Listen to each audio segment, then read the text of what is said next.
अमरावती जिल्ह्यातील बडनेरा मतदारसंघाचे आमदार रवी राणा यांच्या युवा स्वाभिमान पक्षामध्ये काँग्रेसचे ज्येष्ठ नेते आणि माजी जिल्हा परिषद सदस्य प्रकाश साबळे यांनी आपल्या शेकडो कार्यकर्त्यांसह जाहीर प्रवेश केलाय।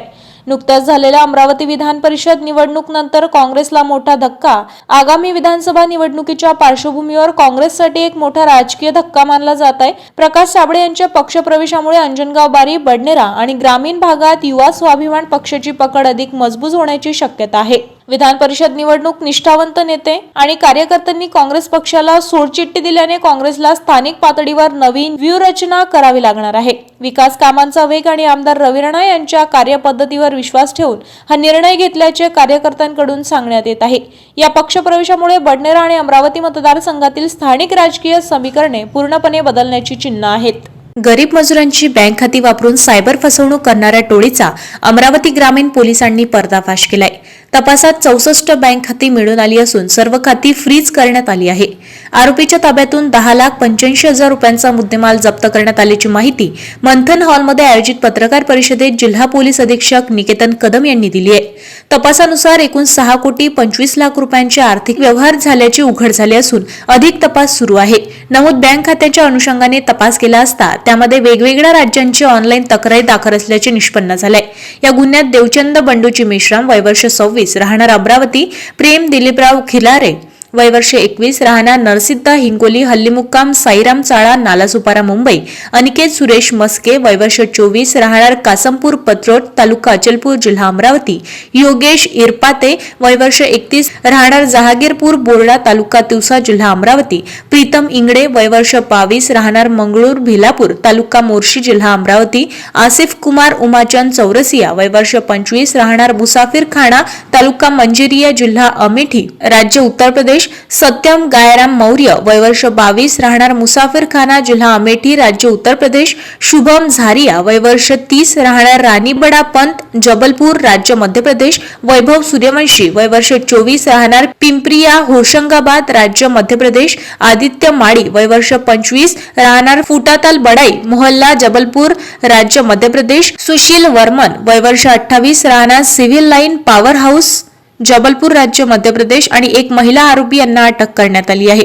तर राकेश कुमार झामनानी राहणार अमरावती व इतर 2 आरोपी फरार असून त्यांचा शोध घेत आहे। आरोपींच्या ताब्यातून 64 बँकेचे पासबुक, 147 विविध बँकेचे एटीएम कार्ड, 19 विविध बँकेचे chequebook, 198 SIM card, 52 mobile handset, 9 laptop आणि 3 टॅबलेट असा एकूण 10,85,000 रुपयांचा मुद्देमाल जप्त करण्यात आलाय।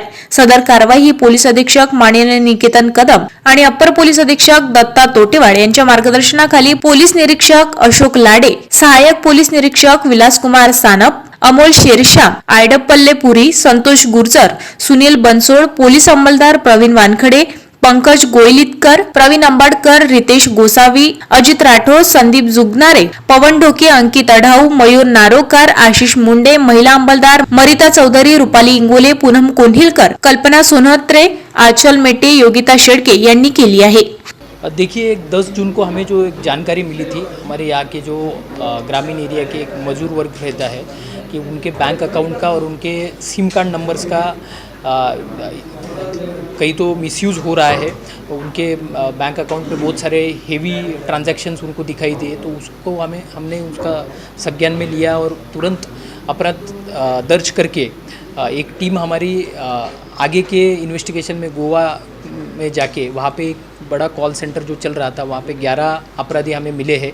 उनके पास लगभग 65 बैंक अकाउंट मिले हैं, 200 के करीब सिम कार्ड्स भी उसमें मिले हैं और उसी के साथ ही उनके पास इलेक्ट्रॉनिक गैजेट्स मिले हैं, जैसे कि 9 लैपटॉप्स है, 3 टैबलेट्स है। और इसमें ये प्राइमा फेसी दिख रहा है कि ये लोग ऑनलाइन गेमिंग हो गई, ऑनलाइन ट्रेडिंग, शेयर मार्केट या फिर जो साइबर फ्रॉड का पैसा था वो इन बैंक अकाउंट्स में ले रहे थे और आगे वो भेज रहे थे। और दूसरी बात इसमें ऐसी निष्पन्न हुई है कि ये जो बैंक अकाउंट का इस्तेमाल कर रहे हैं ये सारे म्यूल बैंक अकाउंट्स है, जैसे कि बहुत ही गरीब लोग होते हैं, वो पैसों का लालच देके उनसे ये बैंक अकाउंट और सिम कार्ड जो है रेंट पे लिए गए थे और इसका इस्तेमाल यहाँ पे हो रहा था। तो अभी तक एक 12 आरोपी इसमें हमने अरेस्ट किए हैं और प्राइमा फेसी ऐसे दिख रहा है कि इसमें इंटर स्टेट जो लोग हैं, गैंग है, उसका एक सहभाग इसमें निष्पन्न हो रहा है। उसी के साथ ही इसमें जो यहाँ का जो मास्टरमाइंड था, जो यहाँ पे ये अकाउंट ओपन करने का, सिम कार्ड कलेक्ट करने का और आगे भेजने का काम कर रहा था, उसका भी नाम निष्पन्न हुआ है। उसके पीछे हमारी टीम है, जल्दी उसको भी हिरासत में लिया जाएगा। और अभी तक के इन्वेस्टिगेशन के अनुसार लगभग 6.25 करोड़ रुपए के ट्रांजैक्शन इन सारे बैंक अकाउंट्स में हुए हैं।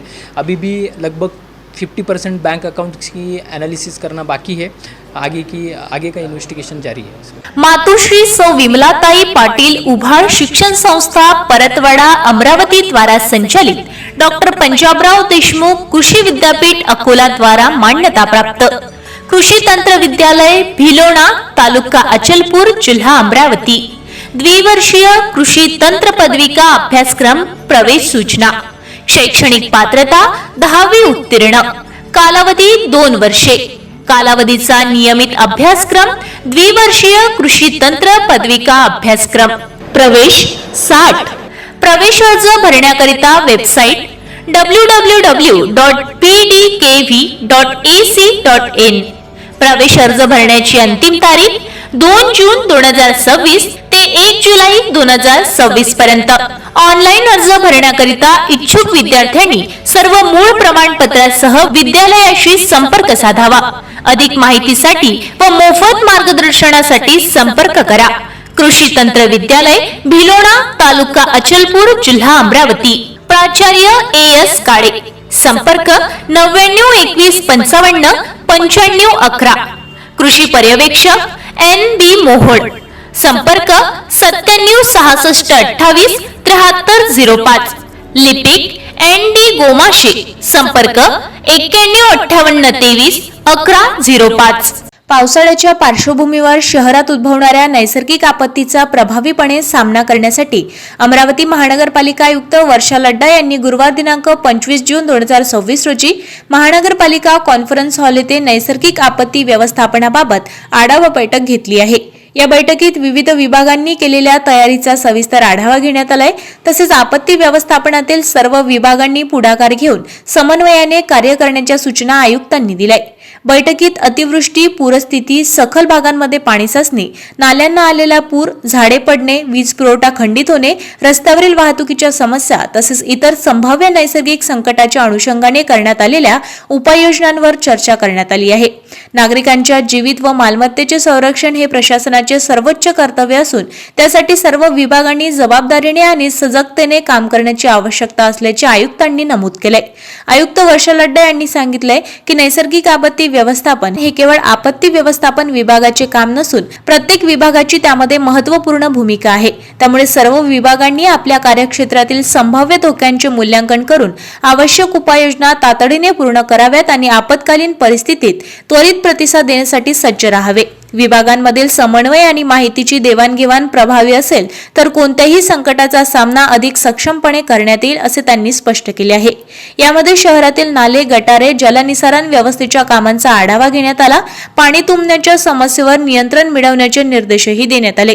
तसेच सखल भाग, पूरप्रवण क्षेत्रे तसेच संवेदनशील परिसरातील नियमित पाहणी करण्यास सांगितले आहे। बैठकीत आपत्कालीन नियंत्रण कक्षाच्या कार्यपद्धतीवरही चर्चा करण्यात आली। नागरिकांकडून प्राप्त होणाऱ्या तक्रारींवर तातडीने कार्यवाही करण्यासाठी नियंत्रण कक्ष 24 तास कार्यरत ठेवण्याच्या सूचना देण्यात आल्या।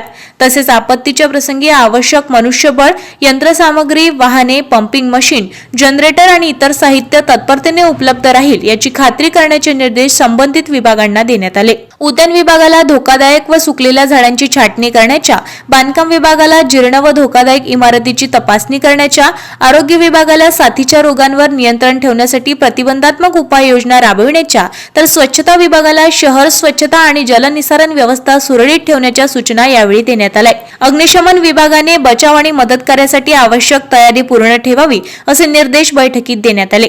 यावेळी आयुक्त वर्षा लड्डा यांनी स्पष्टपणे नमूद केले की नैसर्गिक आपत्ती व्यवस्थापनाची जबाबदारी केवळ अमरावती महानगरपालिकेची नसून महाराष्ट्र जीवन प्राधिकरण, सार्वजनिक बांधकाम विभाग, महावितरण कंपनी, पोलीस प्रशासन तसेच इतर संबंधित शासकीय विभागांचीही तितकीच महत्त्वाची आहे। सध्या अनेक ठिकाणी महानगरपालिकाच पुढाकार घेऊन आपत्ती व्यवस्थापनाचे काम करताना दिसत असली तरी संबंधित विभागाने समन्वय आणि जबाबदारीने कार्य करणे आवश्यक आहे। आपत्तीच्या काळात कोणत्याही एका नियंत्रणेवर अवलंबून अवलंबून न राहता प्रत्येक विभागाने आपल्या कार्यक्षेत्रातील जबाबदाऱ्या तत्परतेने पार पाडाव्यात. नागरिकांच्या सुरक्षिततेसाठी आवश्यक मनुष्यबळ व साधन सामग्री उपलब्ध ठेवावी आणि आपत्कालीन परिस्थितीत त्वरित प्रतिसाद द्यावा, अशा सक्त सूचना आयुक्तांनी संबंधित विभागांना दिल्या आहेत. आयुक्त वर्षा लड्डा यांनी सर्व विभाग प्रमुखांना आपल्या अधीनस्थ अधिकारी व कर्मचाऱ्यांसह क्षेत्रीय स्तरावर नियमित पाहणी करण्याचे निर्देश दिले. कोणतीही समस्या उद्भवण्यापूर्वीच तिचे निराकरण करण्यासाठी सक्रिय भूमिका घेण्याचे आवाहन त्यांनी केले. आपत्तीच्या काळात नागरिकांना त्वरित मदत मिळणे, नुकसान कमी करणे आणि जनजीवन सुरळीत ठेवणे ही सर्व विभागांची सामूहिक जबाबदारी असल्याचे त्यांनी अधोरेखित केले. बैठकीच्या शेवटी सर्व विभागांनी परस्पर समन्वय राखून काम करावे, आपत्ती व्यवस्थापनाशी संबंधित प्रत्येक कामात पुढाकार घ्यावा आणि नागरिकांच्या सुरक्षिततेसाठी आवश्यक त्या सर्व उपाययोजना काटेकोरपणे राबवाव्यात, असे निर्देश आयुक्तांनी दिले. पावसाळ्याच्या काळात कोणतीही आपत्कालीन परिस्थिती निर्माण झाल्यास प्रशासन तत्परतेने प्रतिसाद देईल आणि नागरिकांच्या सुरक्षिततेसाठी सर्व यंत्रणा सज्ज राहील, असा विश्वास यावेळी व्यक्त करण्यात आलाय. या बैठकीला अतिरिक्त आयुक्त महेश देशमुख, अतिरिक्त आयुक्त शिल्पा नाईक, उपायुक्त नरेंद्र वानखडे, उपायुक्त योगेश पिठे, उपायुक्त भाग्यश्री बोरेकर, पोलीस विभाग वाहतूक शाखा निलेश गावंडे, शहर अभियंता रवींद्र पवार, सहाय्यक संचालक नगर रचना सागर वानखडे, सहाय्यक नगर रचनाकार कांचन भावे, सब डिव्हिजन इंजिनियर तुषार काळे, सार्वजनिक बांधकाम विभागाचे सिव्हिल इंजिनियर सुनील जाधव, महाराष्ट्र जीवन प्राधिकरण विभागाचे सहाय्यक अधीक्षक अभियंता तन्वी साळुंके, सहाय्यक आयुक्त नंदकिशोर तिखिले, भूषण पुसतकर, नितीन बोबळे, धनंजय शिंदे, मनोज शहाळे, अतिक्रमण विभागाचे सहाय्यक आयुक्त अविनाश रक्टाटे, बाजार परवाना विभागाचे सहाय्यक आयुक्त मंगेश कडू, मुख्य अग्निशमन अधिकारी दिनेश हंबर्डे, अग्निशमन अधीक्षक अजय पंधरे, अतिक्रमण पथक प्रमुख योगेश कोल्हे, श्याम चौरे, सहाय्यक निवडणूक अधिकारी तथा सांख्यिकी अधिकारी अक्षय निलंगे, स्वास्थ्य अधीक्षक विजय बुरे, एसी रवींद्र तांबेकर, श्रीरंग तायडे, उपअभियंता शरद तिनखेडे, विवेक देशमुख, हेमंत महाजन, अभियंता लक्ष्मण पावळे, ज्येष्ठ स्वास्थ्य निरीक्षक शारद गुल्हाने, कोणार्क कंपनीचे प्रतिनिधी, उपअभियंता, अभियंता तसेच आपत्ती व्यवस्थापनाशी संबंधित अधिकारी कर्मचारी यावेळी उपस्थित होते. मातोश्री सौ विमलाताई पाटील उभाळ शिक्षण संस्था परतवाडा अमरावती द्वारा संचालित डॉक्टर पंजाबराव देशमुख कृषि विद्यापीठ अकोला द्वारा मान्यता प्राप्त कृषि तंत्र विद्यालय भिलोणा तालुका अचलपूर जिल्हा अमरावती द्विवर्षीय कृषि तंत्र पदविका अभ्यासक्रम प्रवेश सूचना शैक्षणिक पात्रता 10वी उत्तीर्ण कालावधी 2 वर्षे कालावधीचा नियमित अभ्यासक्रम द्विवर्षीय कृषि तंत्र पदविका अभ्यासक्रम प्रवेश 60 प्रवेश अर्ज भरण्याकरिता वेबसाइट www.pdkv.ac.in प्रवेश अर्ज भरण्याची अंतिम तारीख 2 जून 2026 ते 1 जुलै 2026 पर्यंत. ऑनलाईन अर्ज भरण्याकरिता इच्छुक विद्यार्थ्यांनी सर्व मूळ प्रमाणपत्रासह विद्यालयाशी संपर्क साधावा. अधिक माहितीसाठी व मोफत मार्गदर्शनासाठी संपर्क करा. कृषि तंत्र विद्यालय भिलोणा तालुका अचलपूर जिल्हा अमरावती. प्राचार्य एस काळे. संपर्क 9921559511. कृषि पर्यवेक्षक एन बी मोहोळ. संपर्क 9766287305. लिपिक एन डी गोमाशे. संपर्क 9158231105. अमरावती शहरातील काही खाजगी कोचिंग संस्थांकडून विद्यार्थी आणि पालकांचे आर्थिक व तसेच मानसिक शोषण होत असल्याचा गंभीर आरोप करत प्रहार संघटनेने जिल्हाधिकारी कार्यालयात निवेदन सादर केलंय. या प्रकरणाची सखोल चौकशी करून दोषींवर कठोर कारवाई करण्यात यावी, अन्यथा 1 जुलैपासून तीव्र आंदोलन छेडण्याचा इशारा संघटनेने दिला आहे. प्रहार सामाजिक संघटनेच्या म्हणण्यानुसार शहरातील अनेक कोचिंग संस्थांकडून भरमसाठ शुल्क आकारले जात असून पालकांवर आर्थिक भर टाकला जात आहे. काही ठिकाणी विद्यार्थ्यांना खासगी फायनान्स कंपन्यांच्या माध्यमातून शैक्षणिक कर्ज घेण्यास भाग पाडले जात असल्याचाही आरोप करण्यात आला आहे. याशिवाय स्पर्धा परीक्षा आणि शैक्षणिक अभ्यासक्रमांमध्ये 100% यशाची हमी, आकर्षक निकाल आणि दिशाभूल करणाऱ्या जाहिरातीद्वारे विद्यार्थी व पालकांची फसवणूक केली जात असल्याच्या मुद्द्यांनाही संघटनेने उपस्थित केलंय. दरम्यान अलीकडेच लखनौ येथे घडलेल्या भीषण आगीच्या घटनेचा संदर्भ देत संघटनेने कोचिंग संस्थांमधून सुरक्षिततेचा प्रश्नही ऐरणीवर आला आहे. तसेच संस्थांमध्ये अग्निशमन यंत्रणा अभाव, अपुरी जागा, आपत्कालीन बाहेर पडण्याचे मार्ग नसणे तसेच विद्यार्थ्यांच्या सुरक्षिततेबाबत गंभीर त्रुटी असल्याचा आरोप करण्यात आला आहे. या सर्व बाबींची तातडीने चौकशी करून संबंधित संस्थांवर कठोर कारवाई करावी अशी मागणी प्रहार सामाजिक संघटनेने प्रशासनाकडे केली आहे. संघटनेने स्पष्ट इशारा दिलाय की विद्यार्थी आणि पालकांच्या हितासाठी योग्य ती कार्यवाही झाली नाही तर 1 जुलैपासून अमरावती शहरात तीव्र निदर्शने, ठिय्या आंदोलन आणि लोकशाही मार्गाने संघर्ष सुरू करण्यात येईल. आंदोलनामुळे निर्माण होणाऱ्या कायदा व सुव्यवस्था परिस्थितीची संपूर्ण जबाबदारी प्रशासन आणि संबंधित संस्थांची राहील असेही संघटनेने निवेदनात नमूद केले. विद्यार्थ्यांच्या भविष्याची खेळणाऱ्या आणि सुरक्षिततेच्या नियमांचे दुर्लक्ष करणाऱ्या संस्थांवर कठोर कारवाई झालीच पाहिजे अशी ठाम भूमिका प्रहार सामाजिक संघटनेने घेतली आहे. जिल्हाधिकारी साहेबांना जे प्रायव्हेट कोचिंग क्लासेस आहे तिथे त्या कोचिंग क्लासेसवर कोणताही निर्बंध नाही आहे. कोचिंग क्लासेसच्या माध्यमातून विद्यार्थ्यांचं आर्थिक शोषण होत आहे. त्या विद्यार्थ्यांचा पालकांवर जबरदस्ती कर्ज काढण्याची वेळ, जबरदस्ती कर्ज काढून त्यांना कोचिंग क्लासेसमध्ये फी भरावी लागते आणि त्यांच्या त्यांचे पाल्याचे जे विद्यार्थी आहे त्याच्या जीवाची कोणती सुरक्षा त्या कोचिंग क्लासेसमध्ये कोणतीच होत नाही आहे. या संदर्भात आता लखनौमध्ये 15 विद्यार्थी एका कोचिंग सेंटरचे मरण पावले. त्याचा जाहीर निषेध आज प्रहार संघटनेच्या वतीनं करण्यात आला आहे आणि अमरावती शहरात जेही कोचिंग क्लासेस आहे तिथे जिल्हाधिकारी कार्यालयातर्फे तिथे सर्वांची चेकिंग झाली पाहिजे, त्यांच्यावर निर्बंध लादले पाहिजे, विद्यार्थ्याचं शोषण झालं नाही पाहिजे, त्यांच्या जीवाची सुरक्षा झाली पाहिजे. यासाठी प्रहार संघटनेतर्फे आज आम्ही जिल्हाधिकारी कार्यालयामध्ये भेट देण्यासाठी आलेलो आहोत. शासनाने जर दखल नाही घेतली तर यापुढे काय करणार?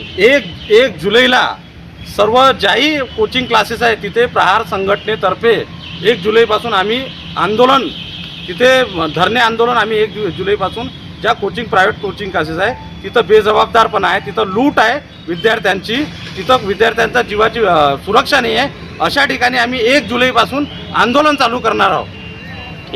मातोश्री सौ विमलाताई पाटील उभाळ शिक्षण संस्था परतवाडा अमरावती द्वारा संचालित डॉक्टर पंजाबराव देशमुख कृषी विद्यापीठ अकोला द्वारा मान्यता प्राप्त कृषी तंत्र विद्यालय भिलोणा तालुका अचलपूर जिल्हा अमरावती द्विवर्षीय कृषी तंत्र पदविका अभ्यासक्रम प्रवेश सूचना शैक्षणिक पात्रता 10वी उत्तीर्ण कालावधी 2 वर्षे कालावधीचा नियमित अभ्यासक्रम द्विवर्षीय कृषी तंत्र पदविका अभ्यासक्रम प्रवेश 60 प्रवेश अर्ज भरण्याकरिता वेबसाईट www.pdkv.ac.in प्रवेश अर्ज भरण्याची अंतिम तारीख 2 जून 2026 ते 1 जुलै 2026 पर्यंत.